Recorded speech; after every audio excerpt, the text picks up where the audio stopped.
What is going on, everyone? Welcome back to the show.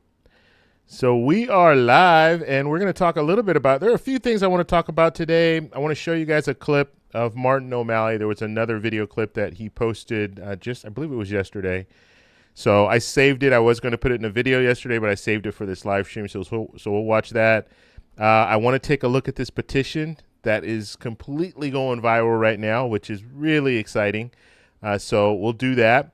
And I also want to take a look at a tweet that President Biden put out, okay? And it's in reference to Social Security and Medicare, so we'll take a look at that.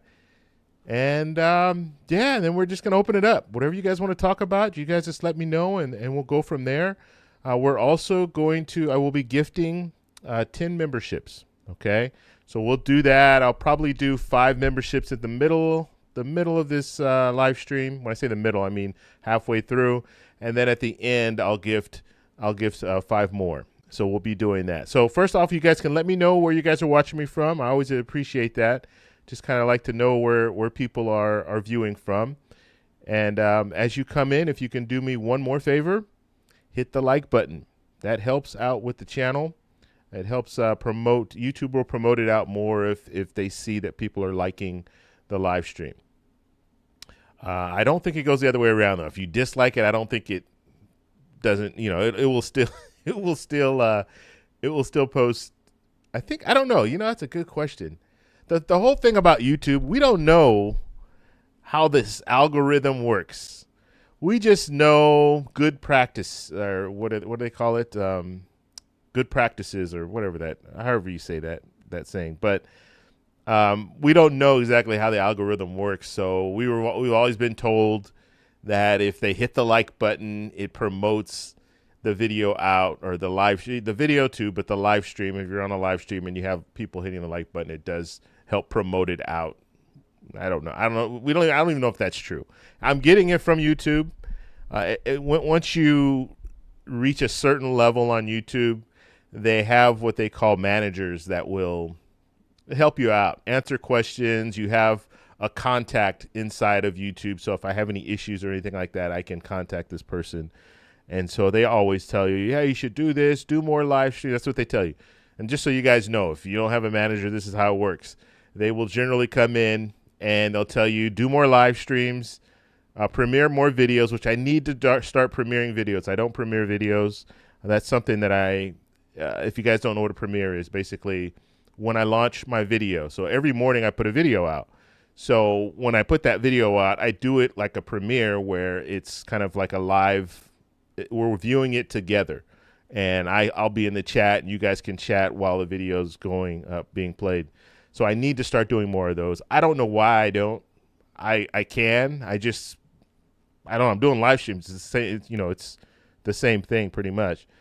But I need to start doing more of those. So I'm going to start doing more of those. But they tell you that. Do more premieres, do more live streams, do more content, which I do enough content. I do at least a video a day. So, but it's always interesting when you say things and we all say the same thing over and over again. So I find that interesting.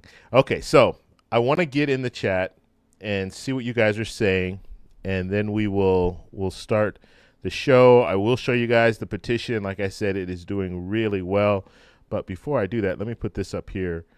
So if you guys don't know what this is a barcode. So you can take your phone out, turn your camera on your phone, and then just hold it up. I think I could do it. Yeah, just hold it up right to that barcode. And it will give you a link. And just click on that link, and that link will take you over to the change.org petition. And then you can read the petition and then sign the petition for an increase for Social Security benefits. We're doing all we can here, okay? That's when it comes down to it. I know some people said before, well, I've signed a petition before and nothing's happened and this and that. And hey, look, we're doing everything that we can. And I don't want to just sit on my hands like these politicians are, just sit on my hands and not do everything we can to at least let politicians know the seriousness of the situation that we're in. One of the things I really appreciate, and hopefully I'll be able to show some of these videos I really appreciate the fact that people are posting videos in regards to why it's important to increase Social Security benefits. So they're posting them on the change.org petition. I've never done a change.org petition before. I've never done a petition at all before. Okay, I've contacted Congress people.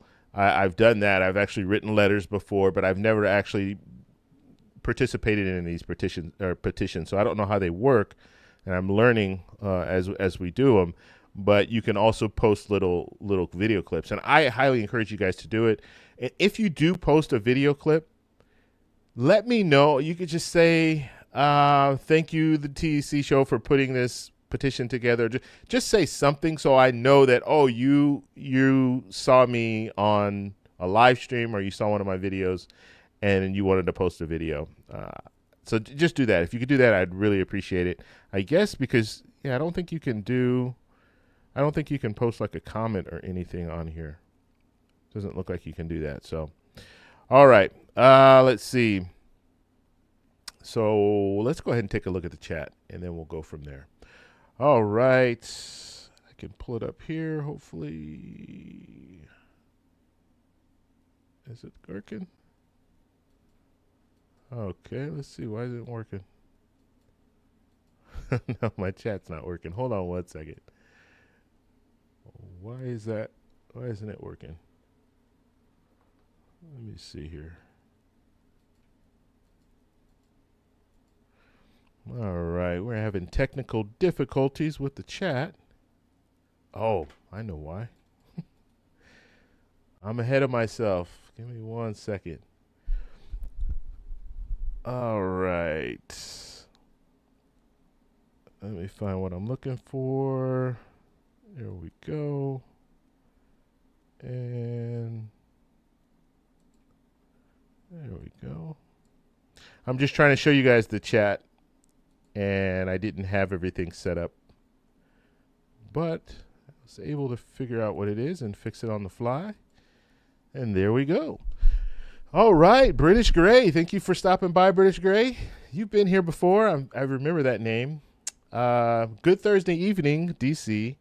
I am hoping that you are having a fantastic day. Thank you so much for sharing another story with all of us.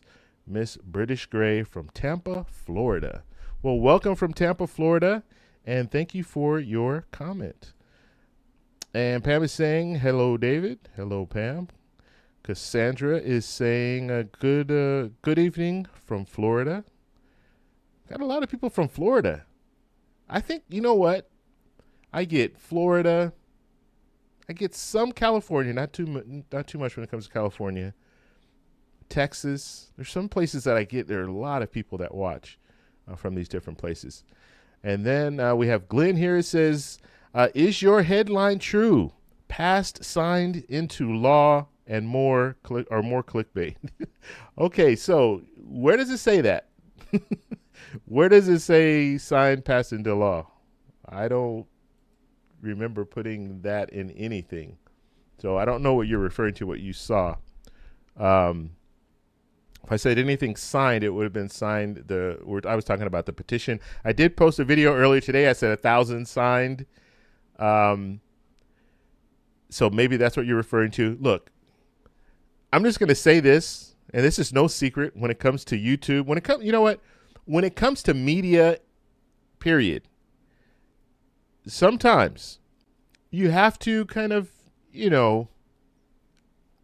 don't say something that is not true, but you do need to tease you need to tease the article. Okay, we all know this, right? You're looking at a headline. It could be from any publication. It could be from the Associated Press.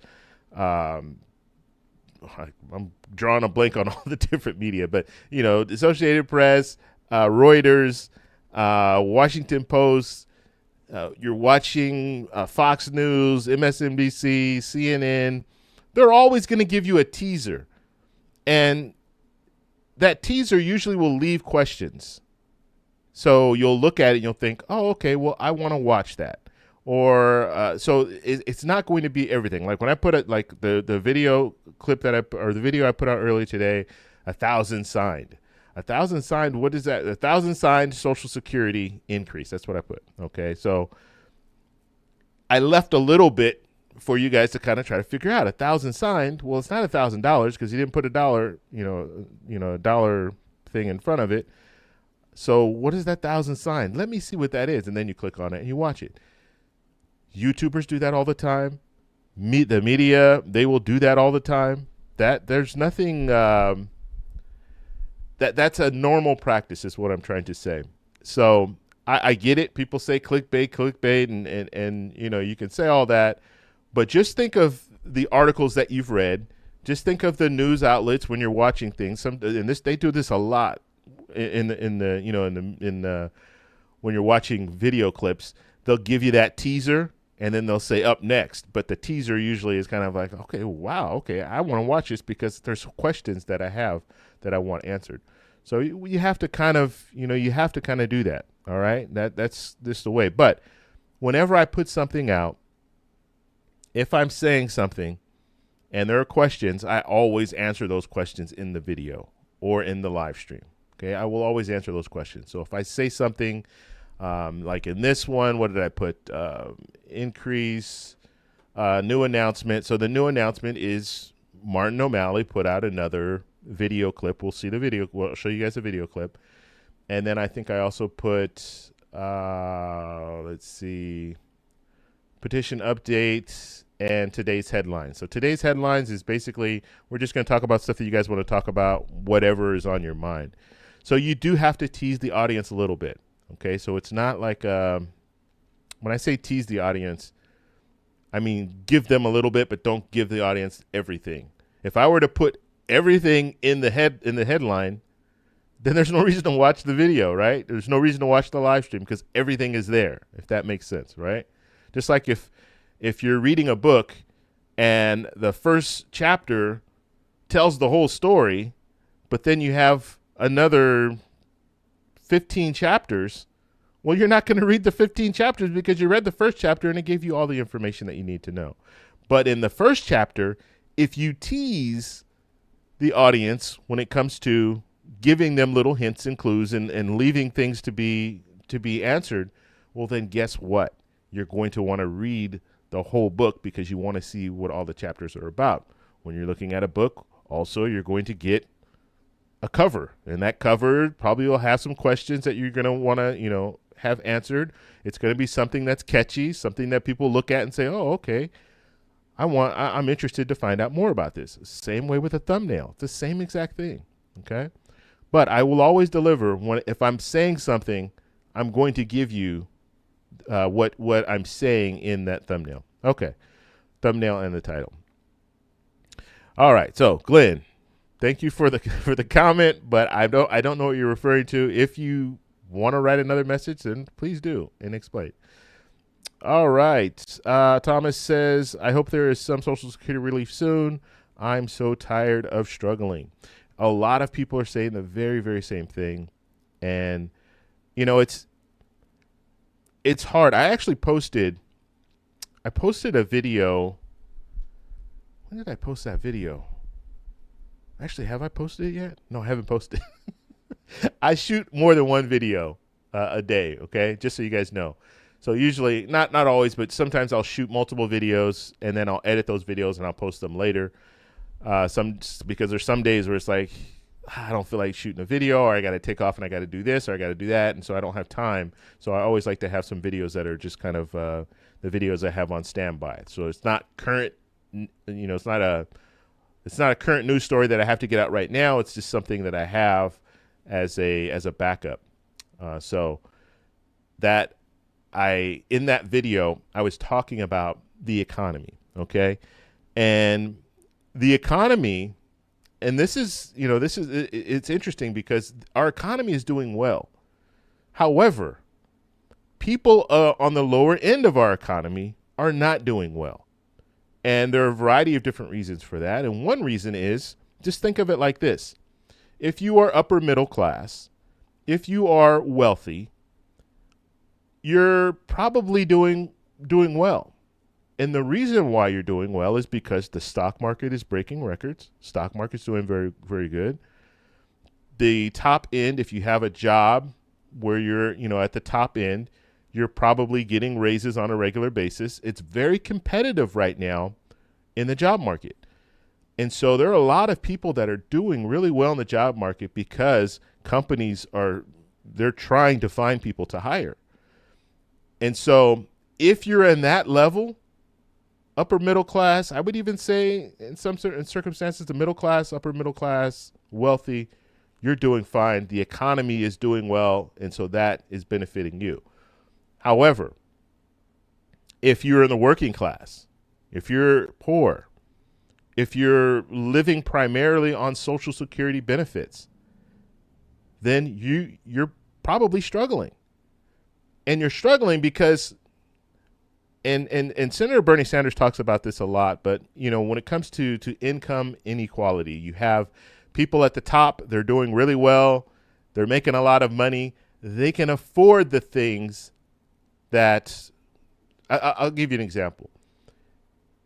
If I live in a city, and let's say most cities they're this way where you'll have, well, not most cities, but this ideal city that we're talking about here, you have wealthy people, you have upper middle class, and then you have poor people in the one city, right? They all shop in that same city. Let's just say that. Okay, they're all shopping in the same city. They're going to the same grocery stores. They're going to the same department stores and buying the same items. Well, if you're upper middle class or you're wealthy, you have no problem going into a grocery store and spending $5 for a dozen eggs. You have no problem doing that. However, if you're at the lower end, you're going to be struggling, and that $5 for a dozen eggs is really going to hurt you. And so as the wealthier people get more wealthy, they can afford it. They can afford to go in the store and spend $100, $200 for groceries, whereas that person that's poor, working class, or the person who's living primarily on Social Security benefits, they are going to struggle. And so that's what we're seeing right now. So when you hear, yes, the economy is doing well, yes, the economy is doing well, but not for everyone. And you do have people that are slipping through those cracks. And when it comes to Social Security, one of the things that we're seeing when it comes to Social Security is the cost of living adjustments that people are receiving every year. They're not enough. They're not keeping up with inflation. So people are still getting the cost of living adjustment. That means that they have to pay out more to Medicare. And then in some circumstances, that cost of living adjustment means that they adjust their rent. And so they're getting a cost of living adjustment, but then you're taking from that cost of living adjustment for those two things, and even more. There are other things that are being taken from the cost of living adjustment. And then you go to the grocery store, and the prices are still up there. And that's why every month I'll talk about the CPI, the Consumer Price Index. And when we're looking at that, and let's say, and right now we just saw it in just last month, where the cost of living adjustment, CPI, Consumer Price Index, was 3.5% on average overall, right?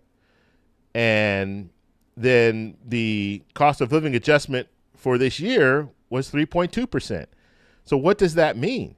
That means that your purchasing power isn't as powerful. It's losing power is basically what I'm saying. 3.2% cost of living adjustment, but our overall CPI, overall inflation is at 3.5%. And we're not taking into account what's going on with Medicare, where you have to take a portion. Was it like $10 more? So they increased to Medicare, so you're going to have to pay that. And then if you are renting, then you're in a situation where your rent is going up. And so now you're looking at this and you're just thinking, wow, I got this cost of living adjustment, but it's not even close to being enough. And yeah, it's a bad situation. It really is. And so how do we fix it? It's going to be tough. And the thing about it is, I think most politicians know, and my mic is really, really, really loud. Hold on one second. Let me turn it down just a little bit. Hopefully that's better. When I start talking loud in the mic, it looks like it's almost at the very top. But when it comes to the fix, most politicians, well, I won't say most, but I would say that there's a large group of politicians that realize, look, we have a problem when it comes to Social Security, and we do need to provide an increase. I would say the vast majority of the American people, especially people who are receiving Social Security benefits, they're saying, look, we need an increase to Social Security benefits, but we need politicians to start moving forward with something, and they're not going to do it on their own. They're not. They're not going to move until we start demanding it. We start demanding it, and then guess what? They're going to have to at least address it. Okay, and they don't want to address Social Security. Okay, they don't want to address this for another 11 years. The new trust fund, the new actuary says that the trust fund will be depleted in 11 years. In 2035 is what they're saying.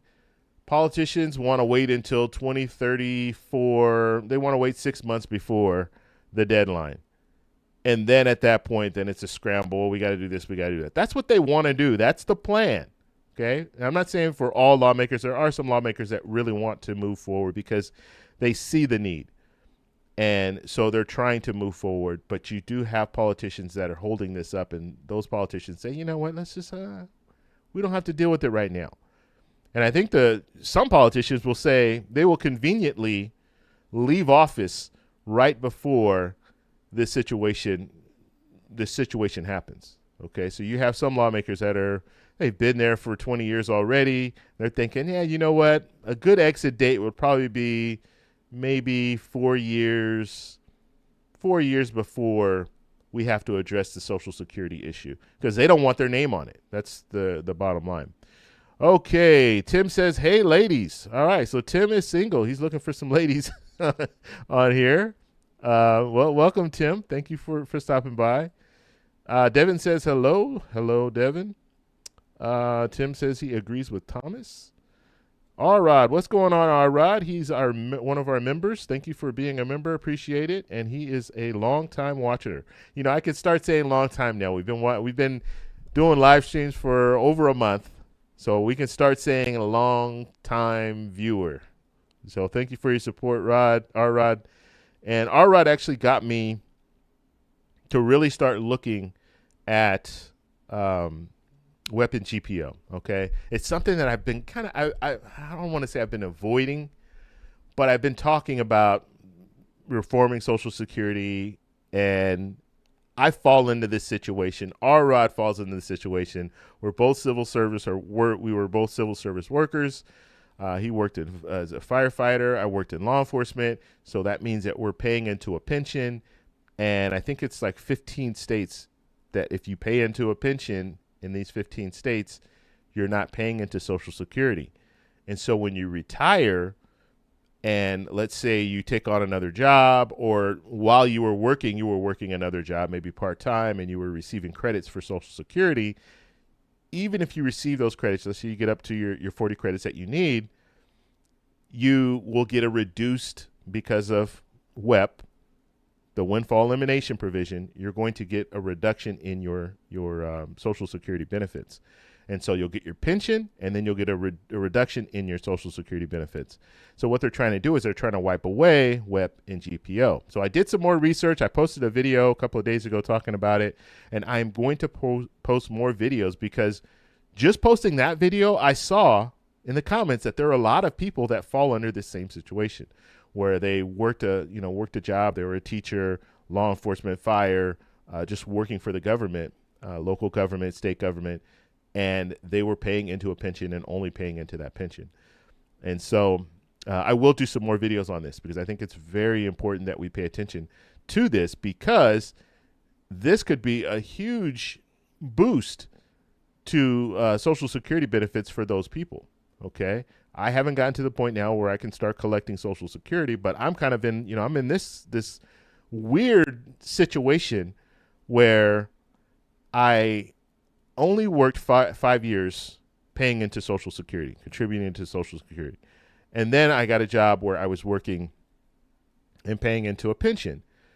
And so now that I'm retired and I'm receiving my pension, now I started a business and I'm on payroll, and I'm now paying into the payroll contribution again.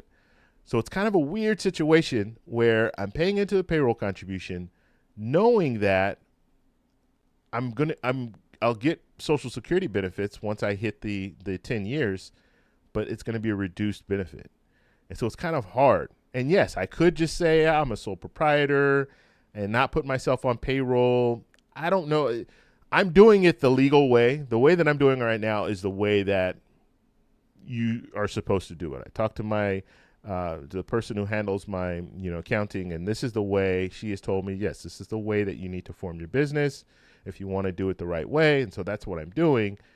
But I'm paying into the payroll contribution knowing that I'm probably going to get a very small amount out of it. There was one person in the comments, I believe this person was a teacher, and they worked as a teacher, paid in to the pension, just a pension, and then they had another job that they were working, so they earned points. But then when they retired, they were receiving from Social Security like $90, $92 a month. Just think how crazy that is. $92 a month. I mean, it's bad. It's really bad. I can understand if you're reducing the benefits by a certain amount, but if you're really telling me that you're only going to give me $92 a month for Social Security benefits after working 10 years and contributing that 6.2%, and then your employer's contributing 6.2% every month or every paycheck, wow, that's pretty tough. Okay, let's see. Joanne is coming in from Alabama. Thank you for watching, Joanne. Thelma says hello. Hello, Thelma. Let's see. And Ed saying this is getting mundane. Oh, I lost my place here. Oh, yeah. All right. Uh-oh, we got Dolly in the house. What is going on, Dolly? Dolly, now you talk about a long time viewer. She's been watching me for at least 6 years. I think it's at least 6 years, probably a little bit more. It's been a long time since I've seen Dolly. Thank you for your support, Dolly. Thank you for being here. What are we writing here? But we are paying for the wars. And okay, and I just came in. I don't know. I guess you guys are going back and forth, but I just wanted to give Dolly a shout out. Thank you, Dolly. She is one of our moderators. So thank you for actually helping for also helping with moderating the chat. I appreciate that. All right, let's see. Oh, here we go. There's Dolly. Yeah, okay. Here's a better one. If you have a question for our wonderful host, please use @TEC show before your question. Yes, please do that. So if you guys don't know what she's saying, you know what? I don't even say that. I got to get back into I'm getting more comfortable doing live streams, but I got to get really back into it because she was back in the day. The easiest way for me to see a question is for you to put @the TEC show. So just the way she has it here. If you put @the TE show, God, I can't even say the name of the show. If you put @the TEC show, it will highlight it for me. And so I will see it as okay, this person is asking me something directly. Okay, because sometimes, just like I read another question where Dalai Lama had another Dalai Lamas had another post, and I just read it. Now she was talking to someone else, so it kind of doesn't make sense. I'm reading it, and it's like, okay, well, I don't compute it because she's actually talking to someone else. If you have a direct question for me, just put @the TEC show, and it will let me know that you're asking me something directly. Okay, I need to say that more. I don't even know why I don't, but thanks for reminding me, Dolly. I appreciate that. Okay. All right, we're gonna get, because I kind of gotten way off topic. I want to get back focused in on what we're talking about here. Let's go ahead. I see you guys talking about Biden here. Let's see. Didn't Biden say we would get a $200 increase when he was running for president? Okay, so that is true. Well, part of it is true. Let me explain. He said that he supports, and maybe I can pull it up, the direct tweet here. Let's see. Biden. said, I encourage you guys, as I'm doing this, just get these thoughts. I encourage you guys, always do research. Whatever I say, do research. So if I'm saying something, look it up on your own as well, just so you can have more information. Because what happens in this is the world we live in now with the internet. People just say things, okay? And there's nothing to back it up. And that's really, I posted a video earlier today where I was talking just about that, where this lady was talking about SSI and we're paying into SSI and why aren't we, why are these people able to come over as refugees and get this, get our money that we paid into, just saying all this stuff, right? SSI and Social Security are two different programs. SSI, we're not paying into SSI. You don't have to meet a certain credit threshold when it comes to SSI. You have to meet a certain credit, or when I say credit, I mean you have to earn those 40 credits when it comes to Social Security, but not SSI. Anyone can actually apply for SSI if you meet their qualifications as far as, if you're disabled or if you're in a situation where you're extremely poor. But when it comes to Social Security, you need to have the credits in order to qualify. So I highly encourage you, when people say things, me included, do some research on it. And I'm going to tell you, I don't know everything, and I'm wrong sometimes. And so you need to fact check things. Okay, that's the world we live in, because with the internet, I can't. There's not a day that goes by where I see something and just seeing it, not even doing it. In a lot of cases, I don't even have to do the research. I just read it and say, this is completely false. And then I'll do the research and say, yep, yeah, it was false. But sometimes I don't even want to waste my time, because it's like, you know what? This is just that video that I showed you guys. And if you didn't watch my video earlier today, check that video out. But that video, that woman that was in Sam's Club that was talking about SSI and refugees, that received over 220,000 views. And that was just, I want to say it was, I saw it yesterday for the first time. So it's a very recent video. It's not an older video. But just think, 200,000 people viewed that video. And a lot of them, I looked at the comments, a lot of them were saying, this is crazy. How is this happening? This country is going to this and this, that, and Social Security is a joke and this and that. When the facts weren't right, they were wrong. And so it's really, it's a bad situation. And it's only getting worse. The internet can be the greatest thing in the world for us, but it can also be our downfall, because, or I should say, it could also be our downfall, because we are just not doing. We're too lazy. The bottom line, we want everything just shown to us, and then we'll just believe it. If it goes with our narrative, we're going to believe it, and that is really dangerous, because now we can put ourselves in situations where we can be influenced by outside adversaries, and that's the main thing that we need to be concerned about. Outside adversaries coming in, and when I say come in, they don't have to physically come in. The internet is open to the world. Anyone can put a tweet out there. We don't know where that's coming from, and they can put a tweet out there with information that's completely false and get us to think a certain way just by putting that stuff out there, if we're not fact checking the stuff that we're seeing. And it's scary. We talk about World War III, and we talk about all this stuff where we could physically see, like, conflicts and things like that, wars and things. We can physically see those. What is that? That's not going to, in my opinion, we're not going to see anything like that. Okay. Because all the countries that have the power to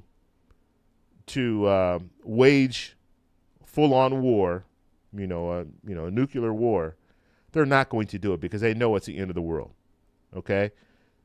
But when it comes to the internet, when it comes to coming in that way and influencing large groups of people in other countries, that's the warfare that we're going to be seeing, because it's silent. People don't know about it. And if it works, it can topple a country, because then you'll have a country fighting with itself.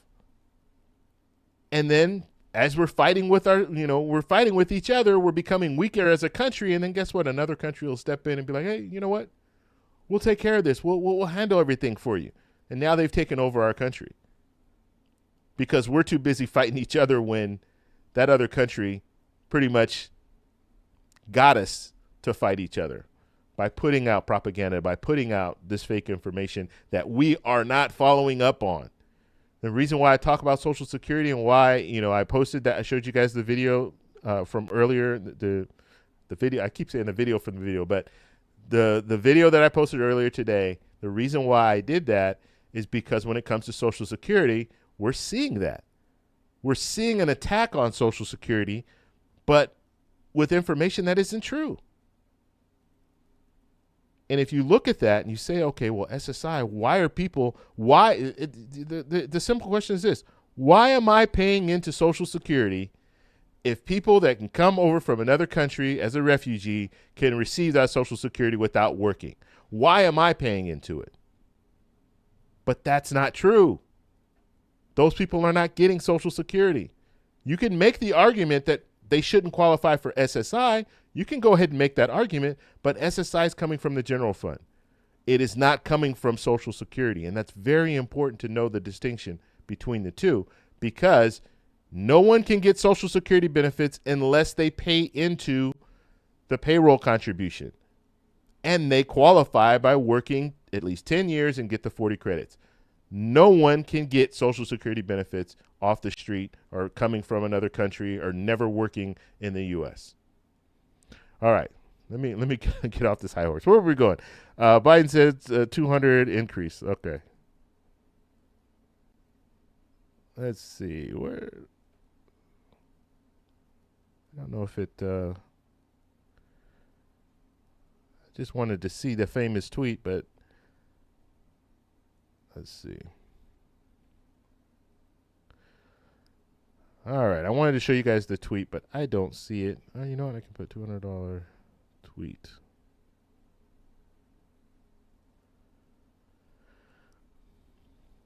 So, wow, I don't see it here. Okay, well, we know what was said.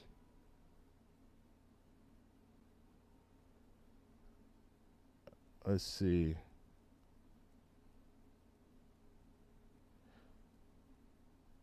If any of you guys see that tweet, just send me a link in the chat and then I'll pull it up. I can't find it. But if you guys don't know what we're talking about, this is back in 2020. President Biden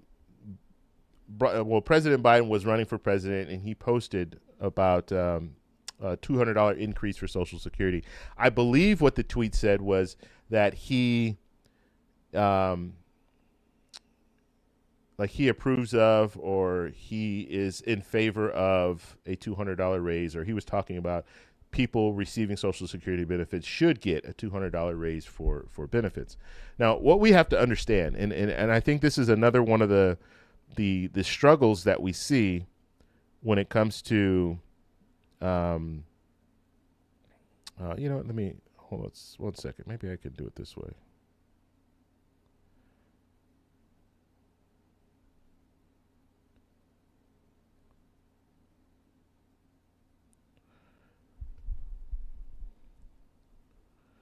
I don't know why they don't just show the tweet. That is really strange. You'd think it would be easy to just have there.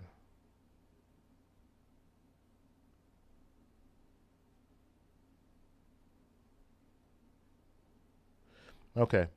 Yeah, I don't see it. But nonetheless, when it comes to what Biden was saying and what we need to understand when it comes to how our government works, how our government functions, and this is just for future, okay? We have President Biden's running for re-election. We have former President Trump running for president. We need to know what these presidents can actually do for you, okay? And so when you hear them say different things, Like, well, didn't Biden say that he was going to provide a $200 increase for Social Security benefits? You need to know if someone is telling you something that they have the power to do, or if they're telling you something that they don't have the power to do. Okay, and usually what President Biden was, kind of saying, well, $200 raise for Social Security, I would approve of something like that, or that's something that I think the American people need. But guess what? He doesn't have the power. Presidents don't have the power to put that, to vote for that. All they can do is say, yes, I support it, but it has to go through Congress. Congress needs to pass it. So when we're listening to presidents say, yes, I want to do this and that and this, guess what? They have to go to Congress and say, hey, could you do this? Could you do this for me? That's how it works. The presidents don't do things on their own. So, yes, you can blame the president if you want, but you have to know what they can and can't do. And knowing that, you can make a more informed decision, right? Because when you have presidents, people running for president, just saying whatever they want to say, and if you know that they can't do that, then you say, well, I'm not going to vote for this person because I know they can't come through with what they're saying anyway. Former President Trump did the same thing with Build the Wall. How many times did you every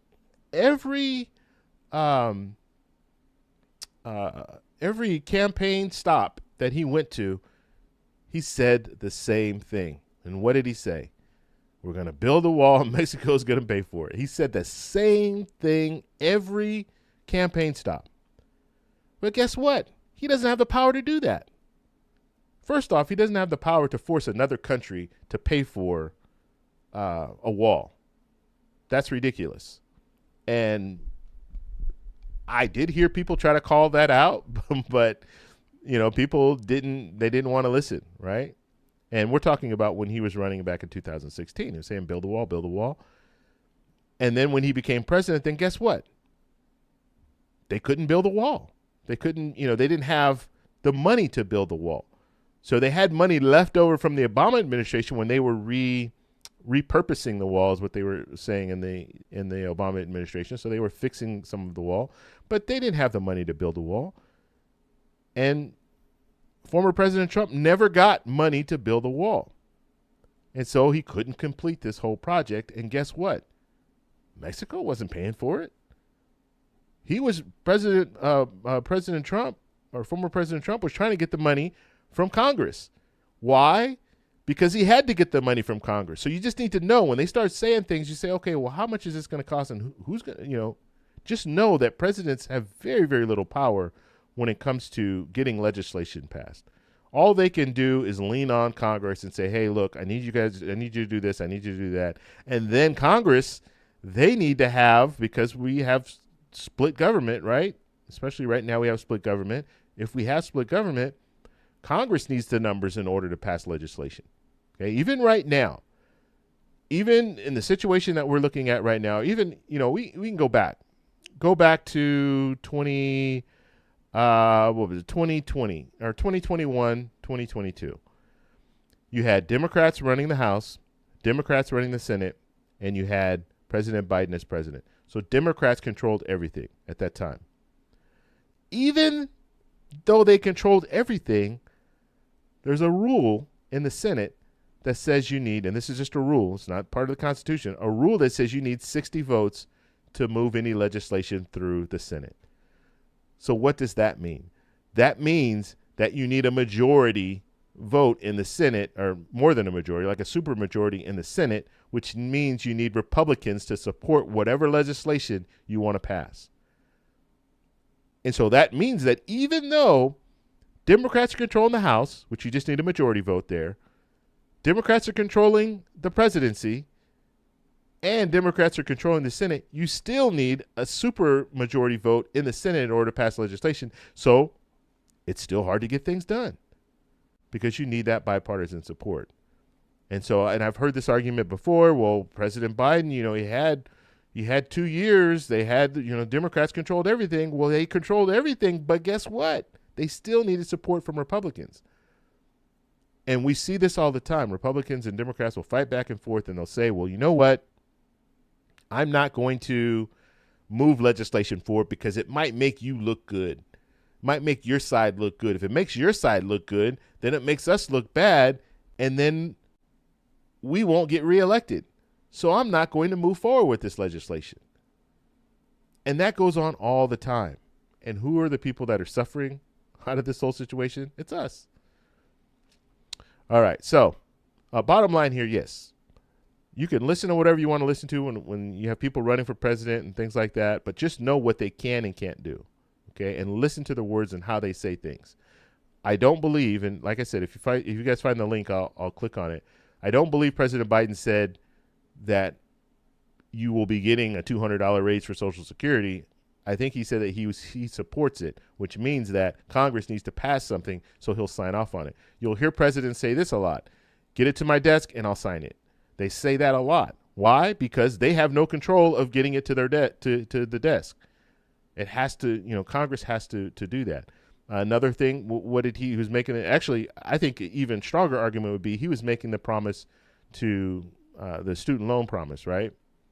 To relieve people from student loan debt, $10,000 or $20,000, depending on your loans. He didn't have the power to do that. He tried. He really tried.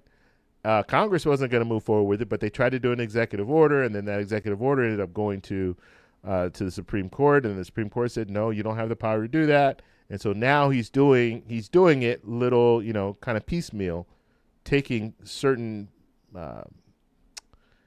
he's doing little things in order to try to relieve student loan debt. And he is relieving student loan debt, but it's in certain areas. So he wasn't able to do it across the board the way that he wanted to, because realistically he didn't have that power. There was a question of, does the president have the power to do that? Okay, so Devin saying hello from Louisiana. All right, so we're going to move down because I got a little sidetracked. And I did see a couple of questions that you guys had, so let me get to those. Another way to get your question answered is a super chat, okay? It's always appreciated, but it's not a requirement. But you can put @TEC Show. I'll see that. You can also give me a super chat to support the channel, and I will definitely see that as well. Or you can become a member. I'll see that. I thought I saw where. Am I losing my mind here? Okay, yeah. Here's one from Ara. Do you know it doesn't light up for me? Okay. All right. It's not lighting up for me. So Jeffrey says, where online can I sign the petition? Did I put let's see, let's put that up. Let's keep that up. That needs to stay up. Okay, so Jeffrey, what you need to do is, if you can see that barcode, just hold your phone. If you're not watching this on your phone, if you're watching on your phone, then you're going to have to click a link. But let's see. Let me grab a link. Give me 1 second to grab this link. No, that's not it. And you know what? We will get into that right now that we're talking about it. Change.org. And so we'll get over there. That's what we'll talk about next, and then we'll get into I want you guys to hear what Martin O'Malley said, and we'll talk about that. All right. So the link is right here. So I'm going to put the link in the chat. And this is to sign the petition for an increase for Social Security benefits. There is the link. And if you can just use your phone if you want to use that barcode that's on the screen. And let me get back out of this. And I will pull it up right now so we can talk about it. Because this is, let's see, where are we?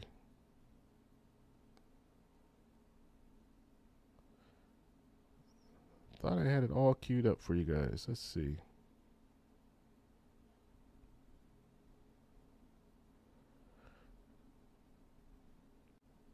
All right. So our petition is here. And here we go. All right. Let's get some of this stuff off the screen. So here is the petition right now. The Change.org petition, demand an increase in Social Security benefits for our seniors. Okay, and I think this is the back end. This is what I see. So let me show you the front end here. So look at where we are right now. Look at this. 1,151 signatures in just 1 week. So we're doing really well. Doing really well. I'm hoping that we could really continue this momentum. 156 people signed it today, and hopefully we can keep that number up there, because the more people sign this, the better. Okay, let's just be real here. It does look good if you can get a lot of support for these petitions.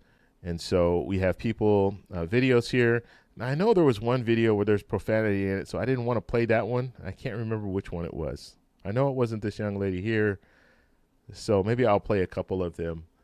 But I just don't want to play the profanity on my channel. So I can't remember. I don't want to just play one. No, I think those two are good.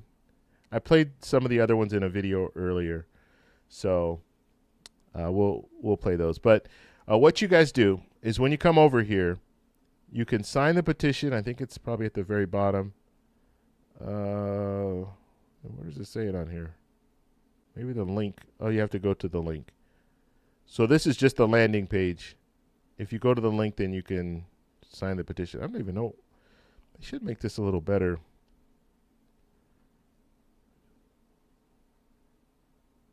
Where is it?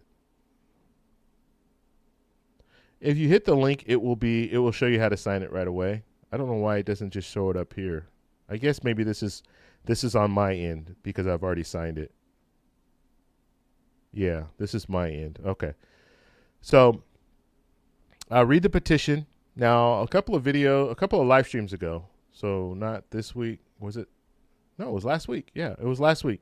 Last Thursday, I read the whole petition for you guys. So if you guys want to go back to that live stream, you can. I'm not going to read it all again, or you can just read it yourself, and then go ahead and sign the petition.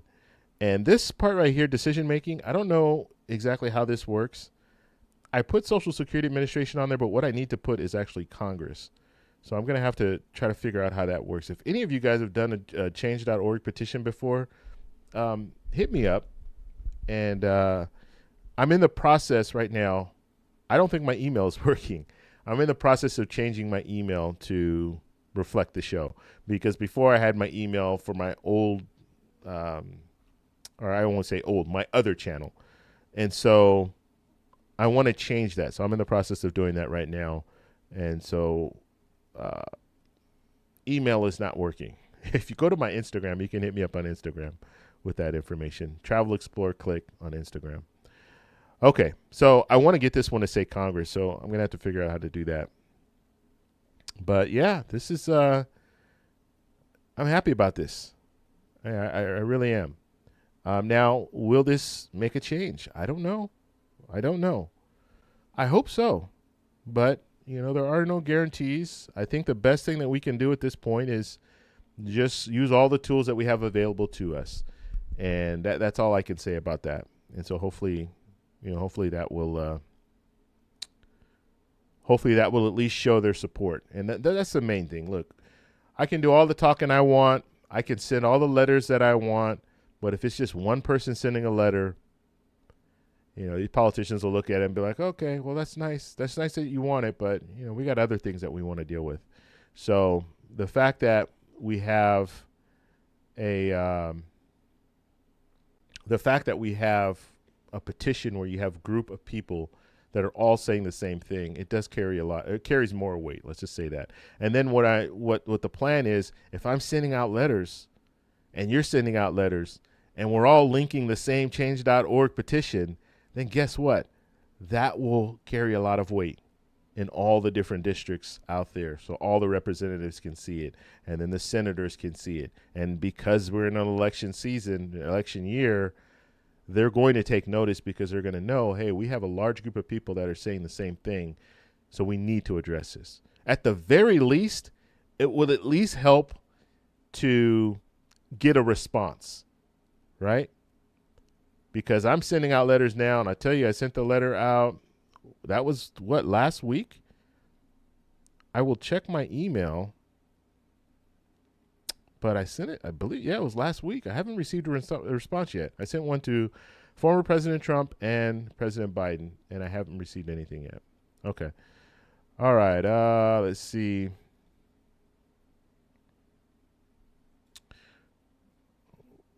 What are we saying? After receiving O'Malley's announcement that the trust fund is in a better place, will some politicians use that as an excuse to do nothing? Very good point, Rod. That is the fear. I think at the end of his little speech, he kind of alluded to that. The fact that, this kind of gives you a little bit more breathing room. We know how Congress functions, right? Congress will wait until the deadline. They like setting deadlines because they know they don't get anything done until a deadline is set. So now that you've extended and it's just so you guys know what we're talking about here, the chief actuary from Social Security Administration indicated that the trust fund has been extended.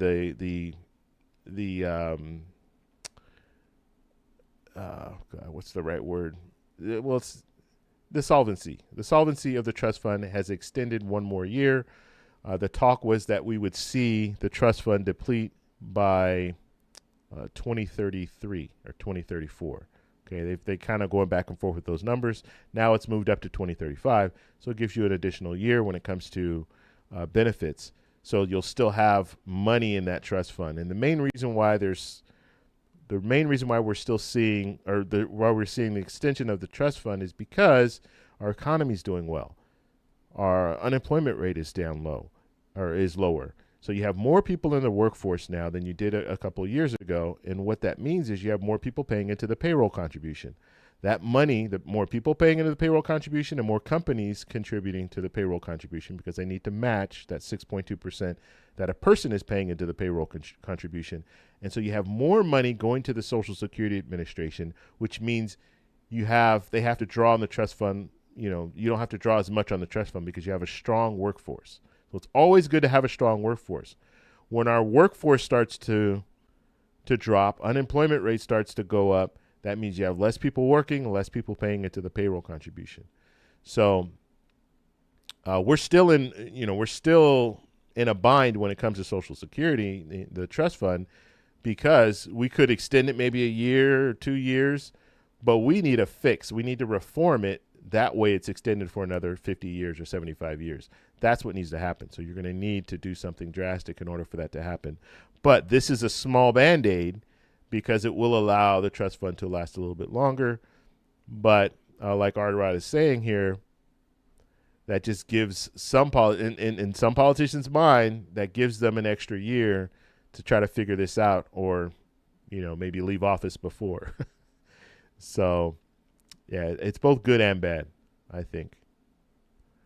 All right.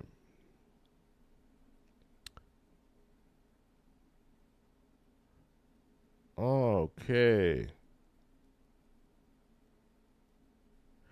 And Jackie says here, I don't understand why I don't get Medicare, and I was born disabled, handicapped.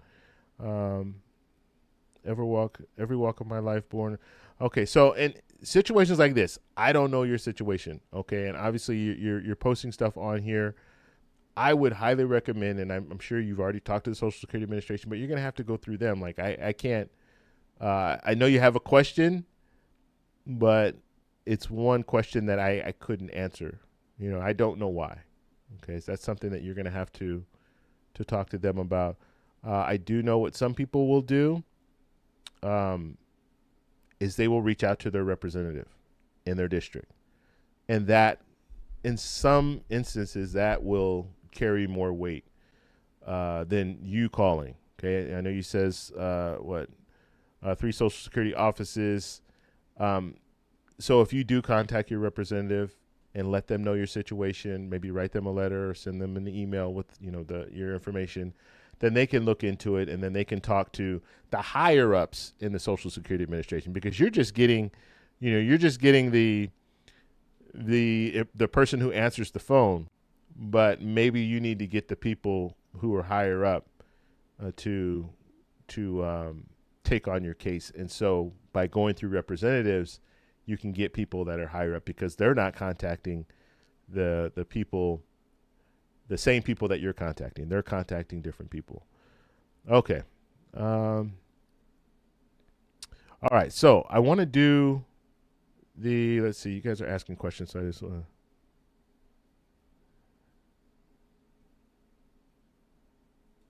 All right. So Jackie's saying, all I know is everyone who gets SSI needs extra money for rent, gas, electric bill, and etc.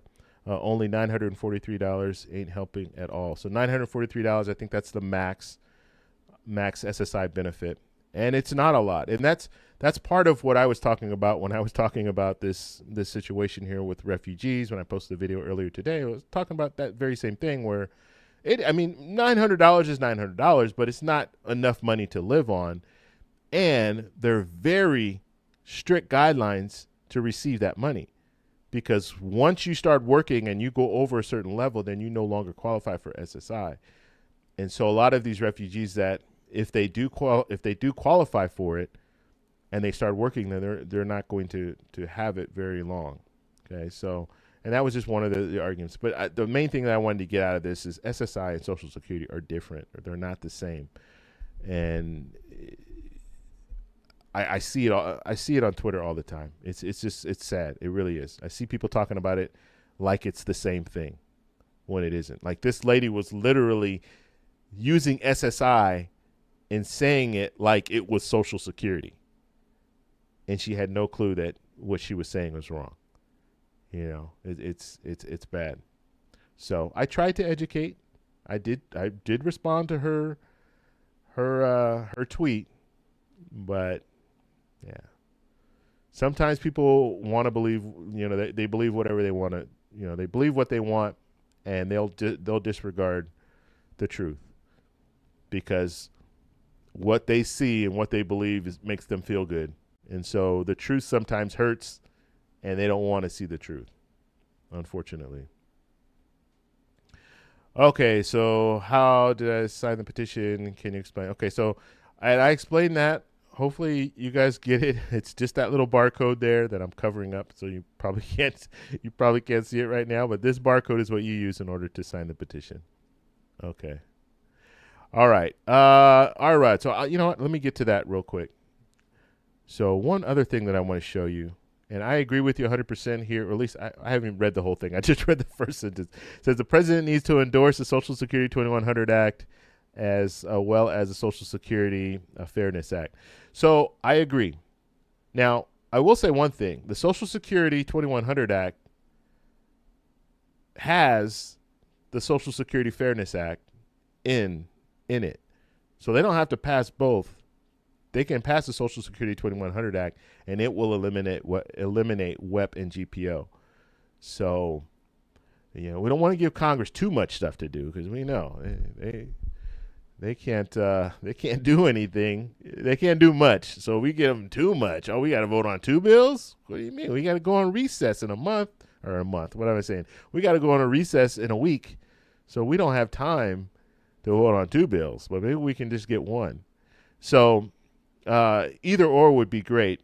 But I think, just personally, I think the Social Security 2100 Act would be better, because the problem with the Social Security Fairness Act, and I'm going to do more research on it. I've done some research, but I don't believe they have a revenue stream in the Social Security 2100 Act. I think what they're focused on is just eliminating WEP and GPO. And just eliminating it isn't enough. You have to have reform behind that. Because if you don't reform Social Security, if we eliminate WEP and GPO, what that is going to mean for a lot of people is they're going to be able to receive bigger checks when it comes to Social Security benefits. Because you eliminate WEP and GPO, you have survivors that will be able to receive money, more money. You have people who worked in government jobs, but also contributed to the payroll contribution and met the criteria, the 40 credits. They'll be able to receive larger benefits.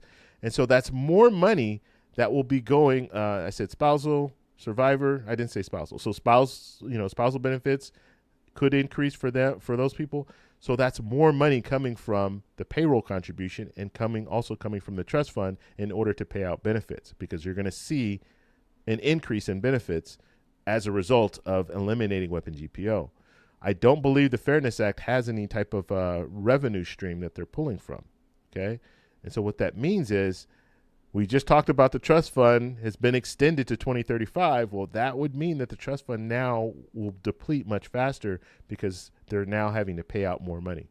Okay, so the benefit of the Social Security 2100 Act is it will address that, because raising taxes on people making over $400,000, that's a revenue stream. You're pulling in more money that way. You're able to pull in more money to pay out benefits to people who are currently receiving benefits, provide an increase for people who are currently receiving benefits, as well as eliminate weapon GPO, which provides an increase for those people who have pensions and for people who qualify for the survivor benefits and spousal benefits. So that's what ultimately needs to happen. Now, the Social Security Fairness Act has a lot of support. It has more support. I think it was 308 Congress people right now support the Social Security Fairness Act. So just eliminating weapon GPO. But we have to look at reform as well. We can't just do one and not the other. Okay. So what did President Biden say here? Let's see. He put this tweet out. I wanted to show you guys this. And so let's see. What does he say here? It says, Medicare is stronger and Social Security remains strong. My economic plan has helped extend Medicare solvency by a decade, and I am committed to extending Social Security solvency by making the rich pay their fair share. All right. I'm going to talk about the problem that I have with this tweet. And he posted this, what was it, May 6th. Okay. It all sounds good. I agree. Medicare is stronger. We can make that argument. When it comes to prescription medication, I think, 10 different medications that are cheaper now. Insulin is cheaper now. I think it maxes out, $35. So that's all good. Okay, so you can make the argument that Medicare is stronger. Social Security remains strong.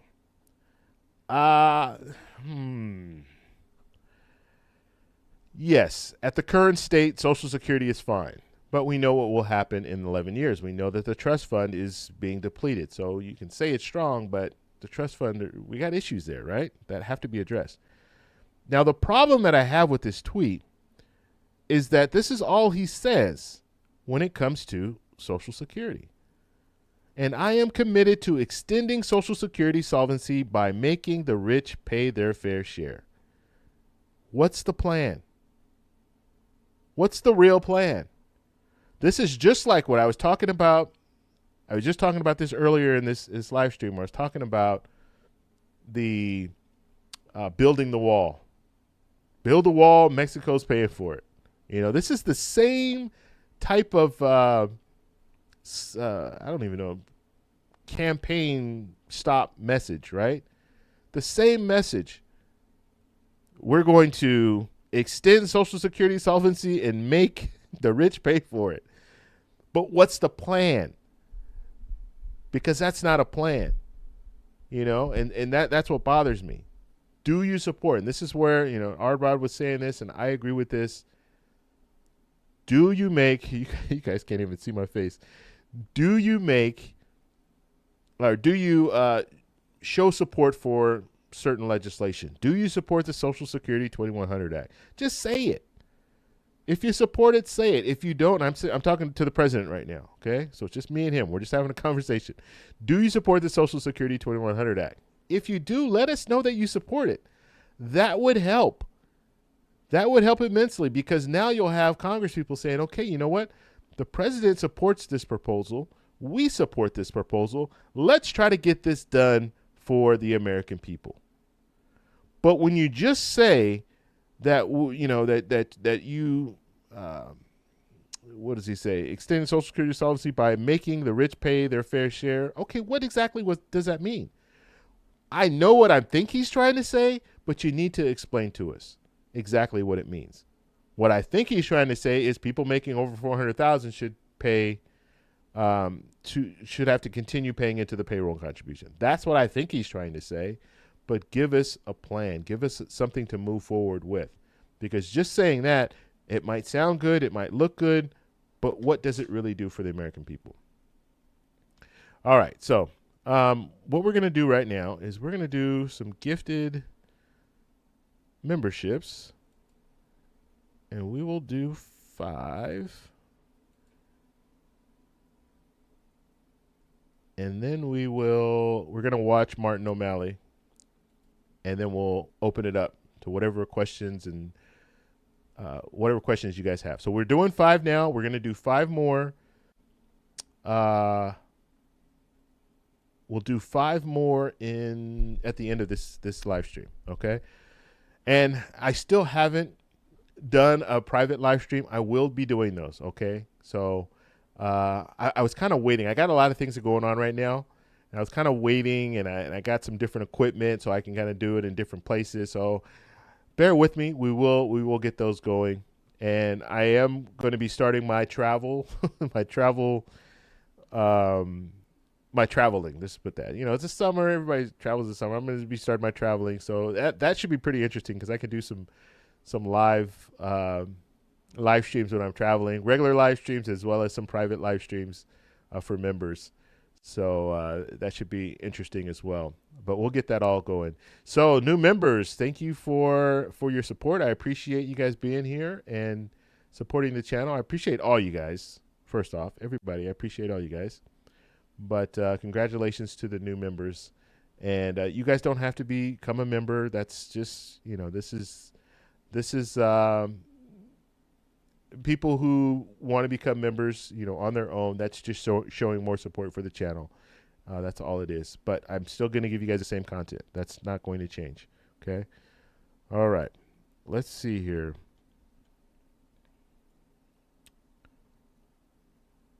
What was the other thing I wanted to show you guys? You guys are seeing all this screen here. Let's see that. Okay, so we are going to go ahead and take a look at Martin O'Malley talking about the challenges that the Social Security Administration is facing right now. So he's talked about this before. What I like, okay, now that we have an actual commissioner. Before we had an acting commissioner, and I get it. If you're acting commissioner, it's hard really to do a lot because you're acting. You're not. It's not your job. You're just in there interim. You're just there. I don't know how to explain it, but you guys get the point. Like if you were. When you're acting, we would do this sometimes where, you're acting supervisor for the day. Okay, I'm acting supervisor. All right. Well, you kind of want to stay away from any drama. You don't want to make any real big decisions because you know that someone's going to have to come in and deal with the decisions that you make. And so you're just kind of there and just handling certain things. But so when you're intern, it's, when you're an acting supervisor or acting commissioner, it's kind of hard to get things going the way that you want it to go because you have to set the plan forward. So Martin O'Malley is now the actual commissioner, and so now he is setting things forward. And I like that he is using social media to do that. I like that he's putting out videos showing us how he feels about moving forward with different things. I like all of that. I think that's a good thing for him to be doing. Communication is very important, especially when you run an agency. Probably one of the largest agencies that our government controls, right? And when it comes to money, it's the largest agency, I believe. It's money going out is like $1.5 trillion a year goes out in Social Security benefits. So I mean, even our national defense, I don't know what kind of, I know how much money our national defense costs, but how much the budget, the operation, I don't know how much that is. But I know Social Security has to be up there as one of the top when it comes to operation costs. As far as, all right, when I'm saying operation costs, I mean it's handling a large sum of money. So it's very important to all of us. Okay, let me go ahead and show you guys this, and then we'll talk a little bit about it. Here we go. Hello, this is Martin O'Malley. I'm the Commissioner of the Social Security Administration, having been nominated by the President of the United States. Thank you, President Biden. And confirmed by the Senate, whom I also thank. But I wanted to bring you up to date on where we stand today as an agency and how we can improve the level of customer service we deliver for the American people. Because they paid for it. Each of you paid for it. You paid for it through hard work over a lifetime. You paid not only for your benefits, but you also paid for the customer service necessary to access and apply for those benefits. So here we go. We are in a customer service crisis today, and it cannot be denied. You see it in the long wait times on our 800 number. You see it in the injustice we do to people through accidental overpayments and then their clawbacks. And you see it probably most jarringly in this map of the United States. These are the disability determination offices, and their job is to make those initial disability determinations. As you can see from this map, there is not one of them that is in the green of making those determinations within 120 days. In fact, some of them, people have to wait longer than 300 days. In my own state, it's 359 days. That's unacceptable. So how do we improve this? How do we put the agency on a path to improving customer service? This next chart shows you where we are today. The blue graph represents, and going up, up, up, and up, are the number of customers that we are now serving. As baby boomers, people of my generation, have aged, we now serve more people than ever. But the red line is staffing. Staffing has been allowed to decline to 27-year lows. We're glad Congress recently passed a budget on this year. We're glad that cuts to this agency were not deeper, even as we rise to an all-time high in the number of people that we serve. We've got to make some changes. The good news is, not long ago, Social Security actually operated at a very high level of customer service. Prior to 2017, we were allowed by Congress to operate on about 1.2% in administrative costs compared to the annual outlay in benefits. But something happened around 2017, and that something was this. Congress stopped even allowing us to have our own budget or appropriations hearing. And as a result, instead of being allowed to operate on 1.2%, that percentage has now declined to about 0.95%. What does that mean in real terms? That means fewer staff than we've ever had in the last 27 years serving more customers. And that is what has contributed to the big decline in customer service.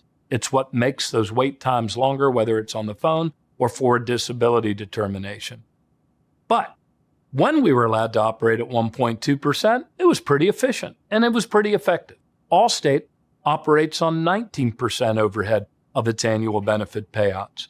Liberty Mutual, Liberty Biberty, operates on 23%.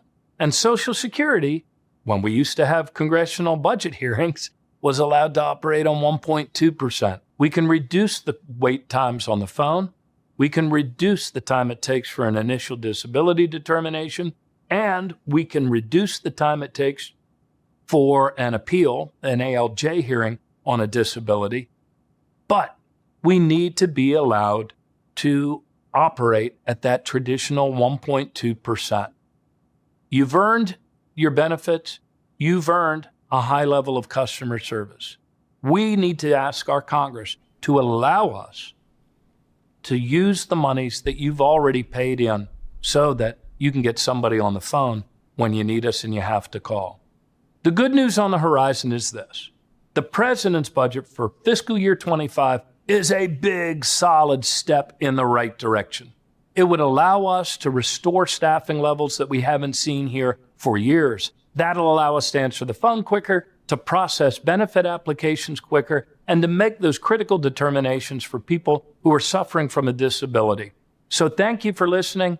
Please make sure your friends and your neighbors understand what's going on, and most importantly, where we can go in order to restore the customer service that you should expect from your Social Security Administration of the United States of America. Thanks a lot. All right. That was Martin O'Malley, the commissioner of the Social Security Administration. So he's talking about the budget. He's a politician, okay? He was the mayor of, was it Baltimore, I believe? And he was the governor of Maryland. So he's a politician. He knows how things work. And I've always said this. You have some politicians that are good politicians. You have some politicians that are bad politicians. You have some politicians that are, they can be persuaded to do the right thing, but they're kind of, they're comfortable. They don't want to make any waves and things like that. I think, just in my opinion, Martin O'Malley is one of the good politicians, okay? But that being said, he is setting the stage for the budget fight. Okay, we're going to have budget fights. That sounds kind of weird. But there's going to be budget talks. Every year, the president puts out a wish list for funding. Okay, he puts out his budget. He's going to say, the Social Security Administration should get this amount of money, and then all the different agencies, how much money they should get. Okay, every government does this. I don't care if it's state, local, federal. They all do the same thing. They're asking for money. And so what Martin O'Malley is doing is he's kind of getting the word out there, letting us, the American people, know, hey, this is what we need. This is what the president's asking for. This is the reason why we need the money. Okay, if they can get the American people on their side, the Social Security Administration, all the different agencies, get the American people on their side, and then they hope that Congress will actually pass the budget with the amounts that are being asked for. And so he's going to be doing this, and I'm sure this is not going to be the only video. We'll see more videos coming out where he's going to talk about the budget and how he wants, why it's important for us to move forward with a budget that he's asking for. I can't remember. I knew this number, but I don't. Let's see here. And I know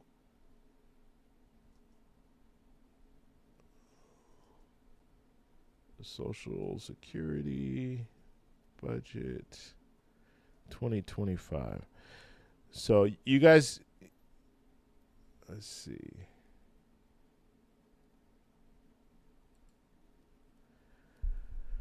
So he is asking, no, is that right? That can't be right.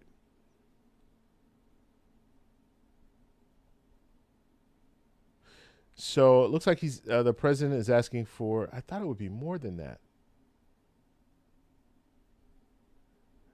15.4 billion. Yeah, I guess that's it. 15.4 billion is what the president's asking for the Social Security Administration. Now, when I say that, what I mean is just the Social Security Administration. So we're just talking about the operation costs. We're not talking about the Social Security benefits or anything like that. But we got to understand, look, in order for, like he was showing the states, show that map of the states and the time that it takes from when you file a claim for you to actually get a yes or a no. It's taking over, 100, 200, 300 days in some circumstances. So that's just, that's horrible. And just think about this. You're contributing for disability benefits, so SSDI, you're contributing every paycheck. It's your insurance that you're paying. So if you were to get injured or if you were to become disabled, then you would be able to qualify for SSDI. So you're paying for that. And then Social Security, obviously the payroll contribution, you're paying for that. So you're paying for these services But then when you call, or then when you fill out a form to apply for SSDI or to apply for Social Security, or you have a question about something that's going on when it comes to Social Security, you have to wait on the phone for 35 minutes or longer. And so that's why operation costs is important, because you're contributing to this system, and the system should work for you when you get to the point where you need to use the system, right? Okay. Any questions in the chat? I think we're gonna open it up. I think those are the two things that I wanted to do, and was there one more? I think we did everything that I wanted to do. So I wanna open it up to you guys. So, what questions do you guys have? What news do you want to talk about? You guys want to talk about Stormy Daniels? What is it?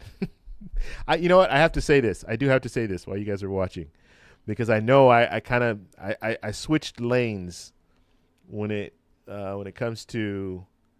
I was going to do the live streams on the trial, the hush money trial and everything. I did a few live streams.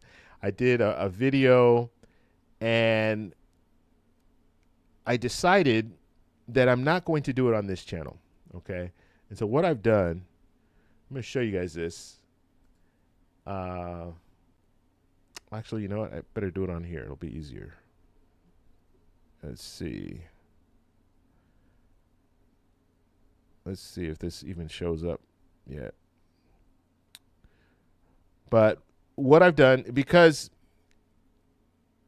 I don't want to split the office, split the audience when it comes to watching the hush money trial and the Social Security. So I wanted to create another channel, okay, just for that.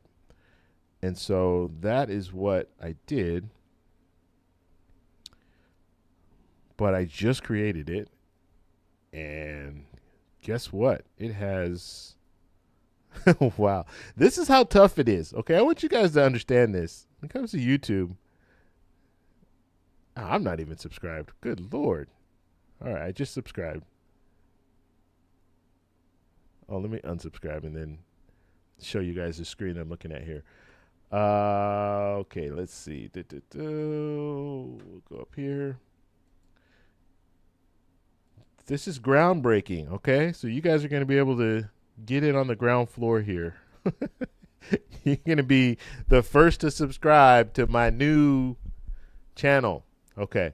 So what I want to do, and this is called the case agent. So if you guys don't know what a case agent is, so I worked in law enforcement, and there was always a case agent. When you're doing an investigation, you have someone that is running that investigation, okay? So it doesn't have to be like the boss, but it's your case.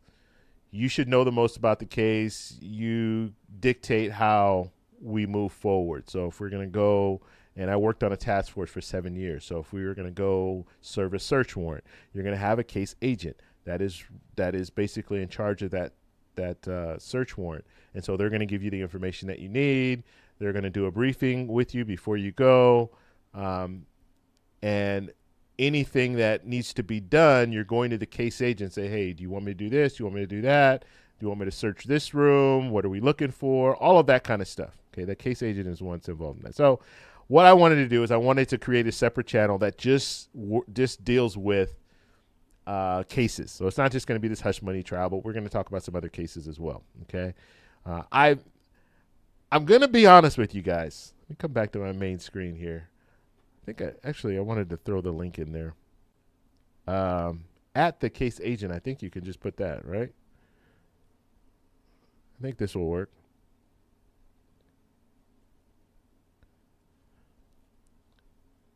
Yeah, I think if you put that in, let me know if that works. But if you put that in, you can subscribe to the channel.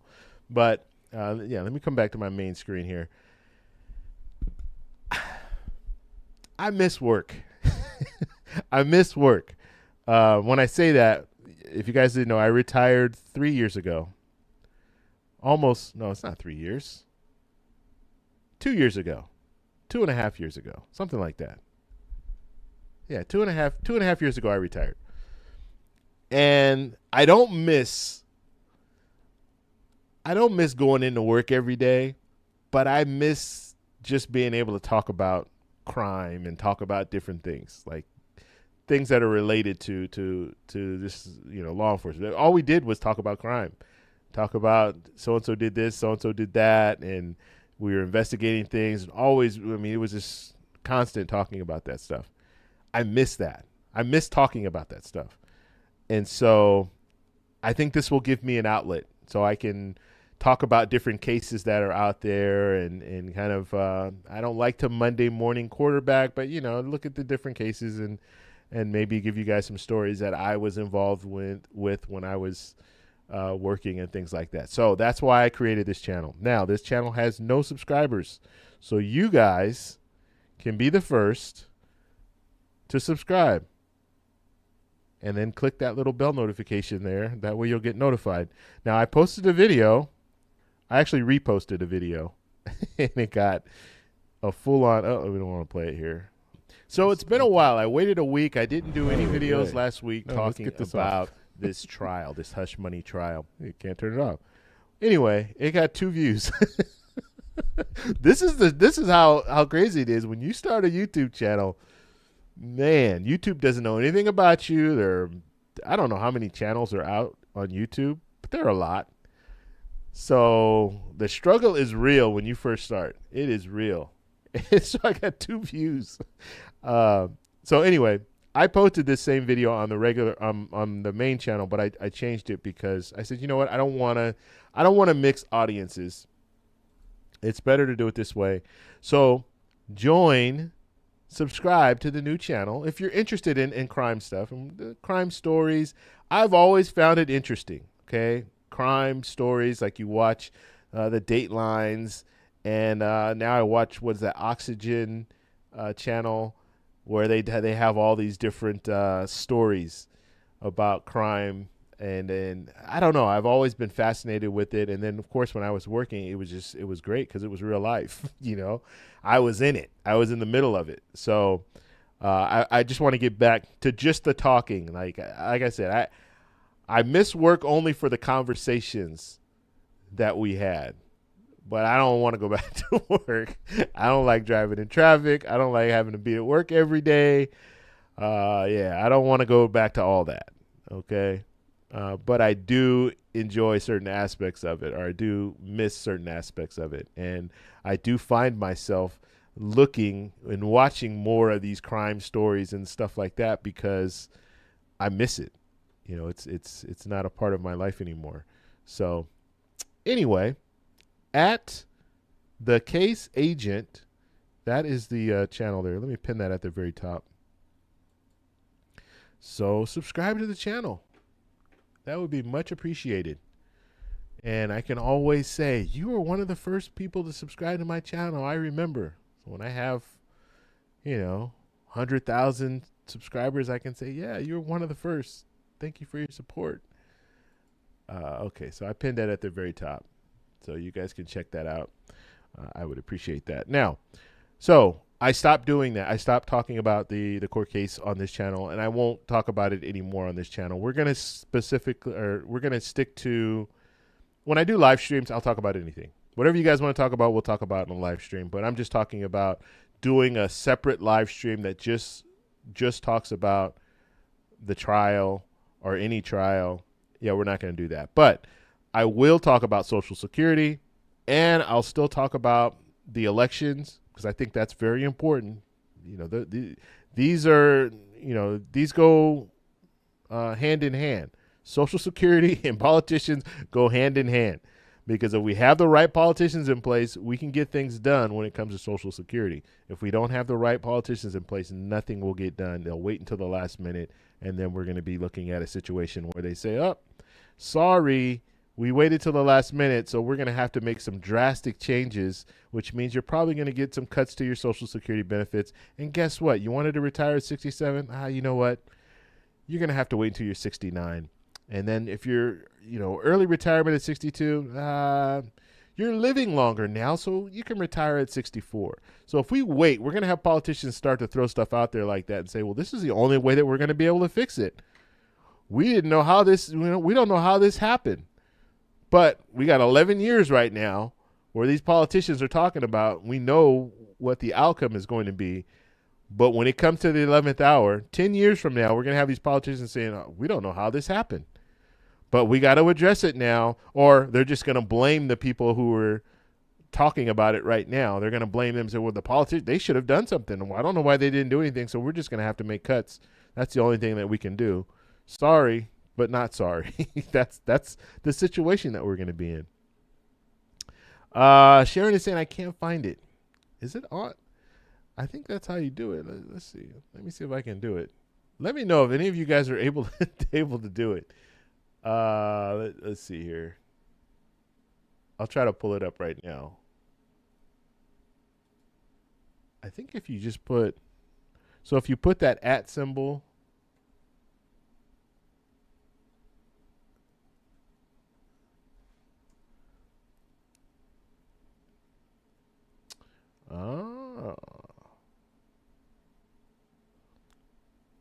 what is the link? You're right. It's not showing up. Did they give me that link? I thought I put that link in there. It says it on there, but it isn't. You're right. It's not showing up. Let me go to YouTube and see. Maybe you have to be on YouTube.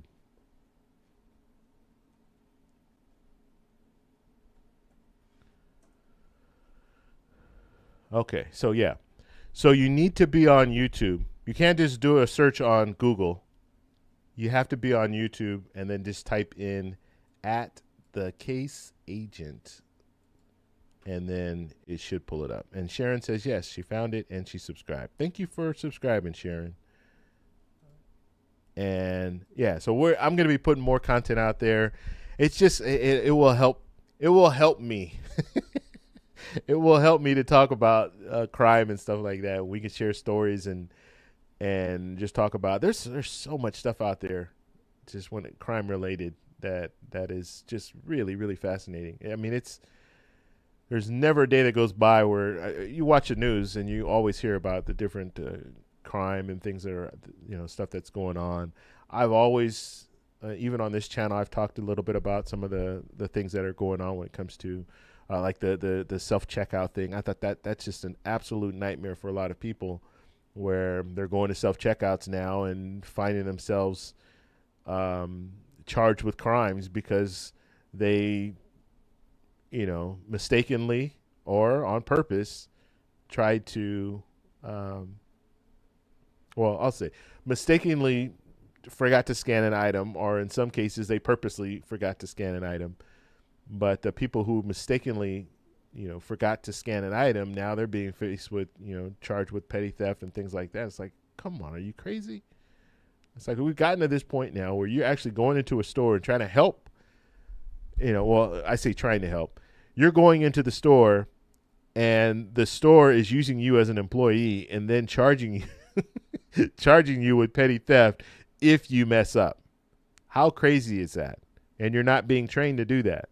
So what we are seeing, and this is a good news. I haven't done a follow-up. I'll do a follow-up video on this because I've done a few videos on self-checkout. There's new information now where stores are starting to realize, you know what, this is not worth it. We need to stop this. Stop self-checkout. And you would think they would have done it for the people, for the customers, but that's not why they're doing it. They're doing it because they're losing a lot of money because people are actually going in there and forgetting, I won't say forgetting. People are going in there and not scanning items, and they're able to cheat the system, the self-checkout system. And so stores are looking at that and saying, we're losing money, so we need to get rid of these self-checkouts. So they're not doing it for the customers. But yeah, that's the new thing now. Yeah, and Cassandra's saying that when it comes to self-checkout, yeah, stores are starting to you know what? Let's take that out. Put the chat up. Okay. Yeah, when it comes to self-checkout, you're seeing stores start to pull away from that. I think it's a good thing. I saw this when it was I won't put the store out there, but it is a home improvement store. Okay. And I go to this home improvement store a lot because I'm doing things around the house, and And every time and this is back in the past, okay, I just actually went there last week, and it was a little bit different. But I would go to this home improvement store, this certain home improvement store where they wear orange aprons. And every time I went to that store, the only thing that was available was self-checkout. So they had the pro side, which I do have a pro account, so I can go to the pro side. They had someone there. So anytime you go to the pro side, they always have someone there that will check you out. But if you're going after hours, you have to go through the self-checkout. And it was just annoying to me that every time that I go in there, they didn't have anyone working the cash register. That really bothered me. And so lately, or as of late, I just went down there last week, and guess what? They have someone working the regular checkout now. They still have the self-checkout. You can still go through self-checkout, but they have someone working the register. And actually, when I went, there were 2 people. So they had self-checkout, and then they had 2 people working registers. So that's good. And it's funny because everybody was in the regular checkout lanes. I didn't see anybody go through the self-checkout. People are learning. Like, it's just not worth it. It's not worth it. I think the younger generation, they're cool with it. Hey, when you're younger, you don't really think about things like the fact that you could be putting yourself at risk of a charge, a crime just by going through self-checkout. But people, you're just young. You're thinking, I don't care. I'm just going to go through, and it's not my fault, blah, blah. You're not thinking really about it. But as you get older, you start thinking about things. It's like, and then you start realizing, why am I doing this on my own? I didn't have to do this before. I'm not getting any discount for doing this. Why am I doing it? No, they need to check me out. I shouldn't have to do it on my own. I shouldn't be put in that situation. But anyway, yeah. So the new channel, the case agent, we're going to be getting in there and doing some videos. It's going to be fun. It's going to be a good time. And I'll be doing live streams there as well. I will cover parts of the hush money trial. Okay. But I need to wait. I don't know. I can't remember, man. You know what? It's been so long since I've started the channel. I don't remember the requirements. There's certain requirements that you need to meet in order to do a live stream. I think there's still requirements. I don't even know. It's been so long. So I don't know what I can and can't do at this point, but I know I can post videos. I can post videos, so I'll do that right now. And then in the future, I can do live streams and things like that. Maybe you can do regular live streams, but you can't do live streams on your phone. I don't know. But yeah, it's good to see Hard Rod saying that self-checkout is a scam. Yeah, it's good to see that stores are actually backpedaling on this. I think that's a good thing. All right. Any questions that you guys have? Can we sue Congress, David? No, we can't sue Congress. Unfortunately, that's not something we can do. Yeah. We just need the way you sue, the way you get back at Congress is you look at these Congress people that aren't doing what they're supposed to be doing and you get them out of office. That's the way you do it. Michael says, David, guess what? What? Let's see. When he's saying I don't like self-checkout, maybe I'll use them twice in my life. Yeah. I will avoid it if I can. There are certain situations where you have to use them. Like back in the day when I would go to that home improvement store and I'm in there and it's 7 or 8 o'clock at night and I just wanted to go in there to get some nails so I can go home and finish a project. Well, I got to use self-checkout because nothing else is available. So that is the situation sometimes. I also went to a not department store, but a pharmacy, one of the pharmacy, but it's not just like when I say pharmacy, I mean, you guys know what I mean, a pharmacy, but they have other things there. So, I mean, it was CVS. I'll just say that. So you guys know what I'm talking about. I'm trying to not say the store names, but it was CVS. I went into CVS to get a couple of things. And I noticed that when I got to the front counter, there was nobody there. There's nobody at the front counter.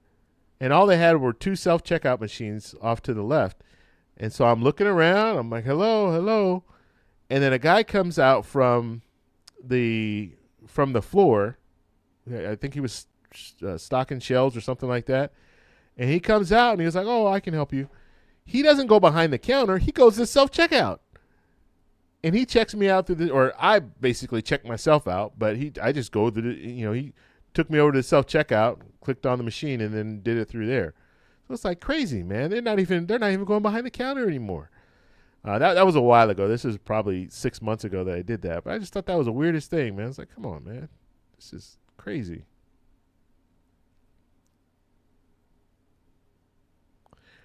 Okay.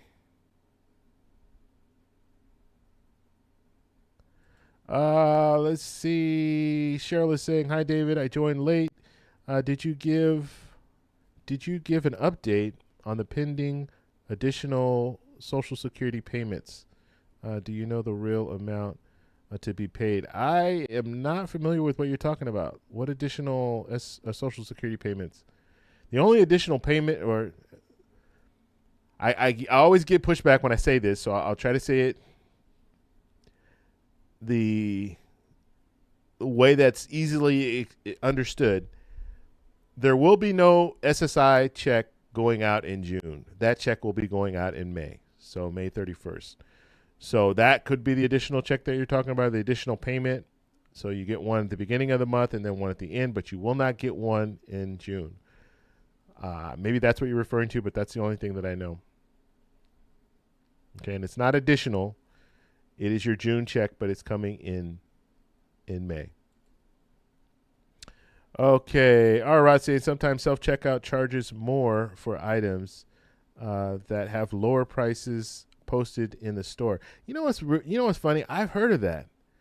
I've actually heard of that before. I think there was a store. There was a chain of stores. I can't remember. It's not important. I don't want to put the name out if it's not true. But let's just say there was a store that was doing that, a chain of stores and this wasn't self-checkout. This was just regular. But I could see that happening with self-checkout, and you don't really pay attention, right? But the store was advertising a price that wasn't the correct price. And so when you get to the counter, it's like 10 cents more or 20 cents more. And you're thinking, oh, okay, I'll get it. That's that kind of, your thought process when you go to a store and you see something on sale for $1.99 when it's really not $1.99, it's $2.10 or $2.15 or something like that, right? And you're thinking, that's fine. I'll just go ahead and get it. Well, they were doing that on purpose. This chain of stores, they were doing this on purpose, and I think there was a class action lawsuit that they had to start paying. They had to pay on this class action lawsuit, but basically they were doing that to make extra money because most people would just look at that and say, okay, well, that's fine, I'll get it. But they were using that advertisement in order to get more money, right? I had a situation, and I'm not going to put the sunglass company on blast. I'm not going to put them out there, but they did something that I thought was really shady, and it was only a 5% difference, but it was still shady in my mind. I didn't catch it until after I purchased these sunglasses. Usually, right before I start traveling, I will. Right before I start traveling, I will get sunglasses because I like to have a good pair of sunglasses. Usually I like to bring at least 2 pair because I always damage or break or lose sunglasses when I'm traveling. It always happens. But I want to have a good pair because every time for one, when you travel to different places, what do you always see? You have these people, these vendors out here trying to sell you things. You're always going to have a vendor. Well, I won't say always, but if you're in an area where it's sunny, and I like to go to areas that are sunny or there's a beach and all that kind of stuff, you're going to have people trying to sell you sunglasses. And so I always like to have a good pair, because you buy those and they're not good sunglasses. They're always, terrible. They're cheap. They're cheaply made and all that. So anyway, long story short, got online. I was in the mood to start buying some stuff for my future travel. And so I bought these sunglasses. I didn't buy one. I only had one pair. I think I bought 4 pair. So it was like buy 3, get 1 free. So I did that. Bought 3, got 1 free. When I looked at it initially and I saw it on Instagram, it said 30% off your entire order. So I'm thinking, okay, 30% off, that's pretty good. Let me click on that. So I click on it. It opens up the page. I start looking at the sunglasses. And mind you, these sunglasses aren't that expensive. They're $20, $30 for the most part. I end up getting 4 pair, but I end up paying for 3, but I got 4 pair. In the middle of that process, another window pops up right in front of what I'm doing. So those windows that pop up where you have to click through it or close it out. So it pops up and it says 25% off. And I'm thinking, okay, well, I got 30% off by clicking on, and now it's saying 25% off. So what would the average person is going to think when they see that? They're going to think, wow, okay, I can get like 55% off. That's great. So I click on it. It asked me for my email. And so I put my email in there, and then they sent me a link to my email, and I just need to click on that link in order to qualify for the 25% off. So I'm thinking, of course, it's an additional 25% off. Well, so I go through the whole process. I order the sunglasses. And then I get my receipt after that. I could have I should have caught it then, right? But it was a 5% difference, so I didn't catch it. So anyway, I ordered the sunglasses, and then I started looking at it the next day, and I'm thinking, wow, that wasn't 30% off. The first thing I thought was that wasn't 50% off. And then I started thinking, well, did they charge me like maybe taxes for the free pair of sunglasses that I got, or was it really not free and I thought it was, whatever. So I started looking into it, and so I reach out to them. And when I reach out to them, they tell me, oh, you received the 25% off. And I said, well, when I clicked on the Instagram little link, it told me it was 30% off. And they said, well, it was 30% off, but when you clicked on the 25% off, it negated the 30% off. And so what they're doing is very shady, right? They get you to click on it by saying 30% off. But once you click on the 30% off ad, then they put another ad in front of you saying that you get 25% off. And you're thinking, most people would think the same thing. Oh, I get 25% off. I get 25% more off. That's great. Let me click on that. But when you click on that 25% off, now you're losing the 30% off. So you're actually paying more than what you would have paid if you didn't click on that little ad. And I'm telling you, the ad pops up and there's nothing, you can't do anything else. You have to either close it out or accept it. Very, very shady. Man, I was mad, and I was going to write them back. They had already sent me, it was already being shipped. So it would have been more of a hassle, and I'm thinking, okay, it's 5%. I could tell them, you know what, I don't want the order anymore, but they already shipped it. So that meant that I would have to send it back to them. And so I just let it go. But yeah, you got to pay attention, man. These people, they will get you any way they can. Okay. All right, guys. Any other questions? Oh, I didn't do the last 5. Let's do the last 5. We're going to do 5 more gifted memberships. And here we go. All right. So 5 more coming, and there they go. All right. Now, with the memberships, just so you guys know, you get customized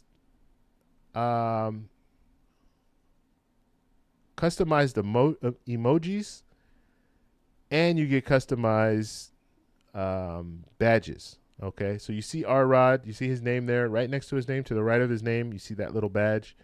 It's a little bronze coin. And I believe it does say the TEC show on it, right? Yeah. It says a TEC show on it. I can't, it's so small. I can't see it on here.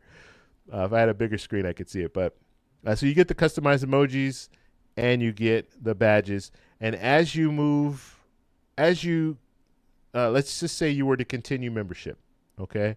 If you were to continue membership on your own, it's like $199 per month. Then your badges will change, and it will show people how long you've been a member. In Cassandra's case, she's been a member for a very long time because she's got the top badge. Okay, so that's how that all works. It's memberships. It's something I don't really push very much on this channel. I do want to push it a little bit more. I just think it's interesting, and it's a way for you to show support for the channel, and it's a way for, ultimately, the main reason why I think they were pushing memberships is because it gives you an opportunity to kind of put more content out that you want to put out, as far as I shouldn't say it doesn't hold you just to one type of, because let's face it, if I put content out about Social Security, you guys will watch that content. If I put content out about something else, you might not really want to watch that content, but some of you might be interested in that content.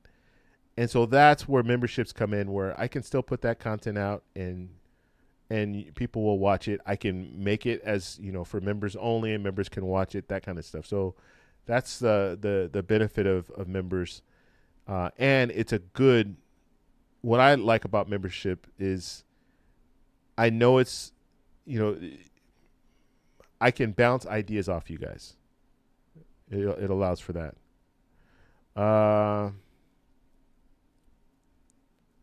Okay. All right, guys. Any other questions? Any other concerns? We will be back next Thursday. And stay tuned for the Case Agent. I will be doing some more videos on the Case Agent channel. So make sure you subscribe to that channel. And we're going to start getting that going and talking about some different cases and things like that. And I'll give you some stories. I got tons of stories when it comes to just work. Tons of stories. Interesting stuff, man. I'm telling you, when you're in that environment, you're not only involved in a lot of stories, but you're hearing stories that happen. You're talking with different, like, anytime I see different things, like we had the situations or the protests and these different college campuses, and it kind of hit close to, it was in Los Angeles at UCLA. That was one, and they had them different places all over. And so I hit up one of my buddies that's still working in law enforcement. Hey, give me the scoop. What's going on? You guys getting called in on this and all that kind of stuff. So, it's kind of, you're always in the loop. One of the things, and I said this in a video when I was talking about retirement, one of the things that I really miss is just being in the loop. Like, always, like, being in the loop, knowing what's going on in the city, and knowing, you're getting that info. You're either a part of it or you're getting it from people who are a part of it. And then when you leave, it's kind of like, you miss it. It goes away, and people, you're no longer, you no longer have the right to know this stuff. And so you don't get the info. So it's kind of hard. Okay.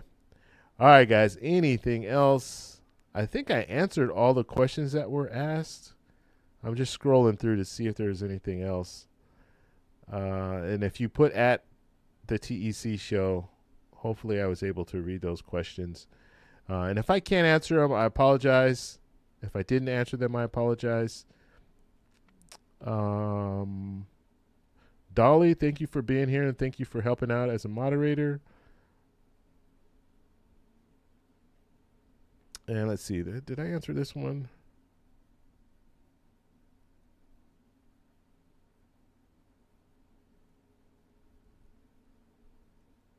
Yeah, so when there are questions like this, I am not going to answer questions when you guys are asking me things like this.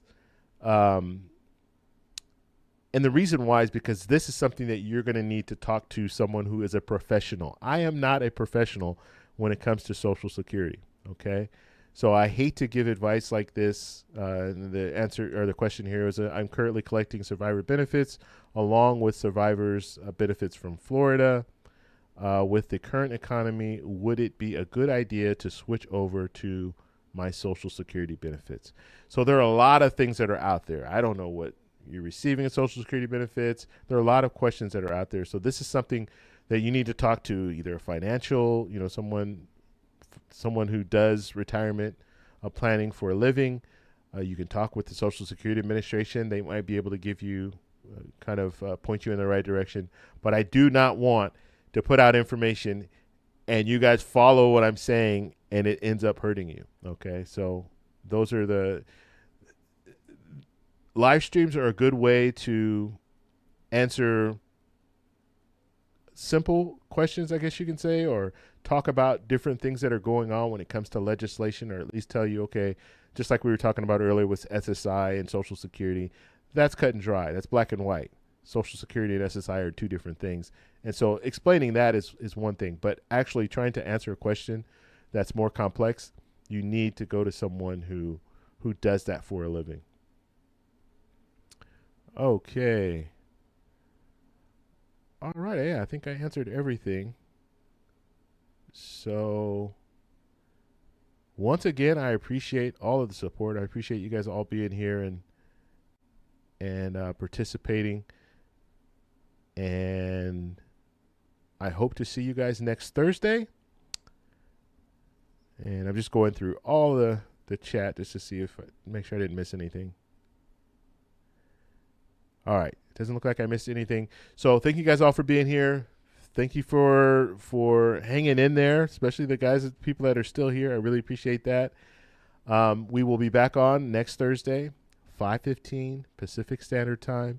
And as I stated, this month I'll still be here, but I'm going to start traveling. When I start traveling, nothing changes. I still put out videos every day, and I will still do the live streams. I'm going to try to keep up with the live streams, but when I say keep up with the live streams I'll still be doing them, but they're going to be different, okay? Because I have everything in front of me right now.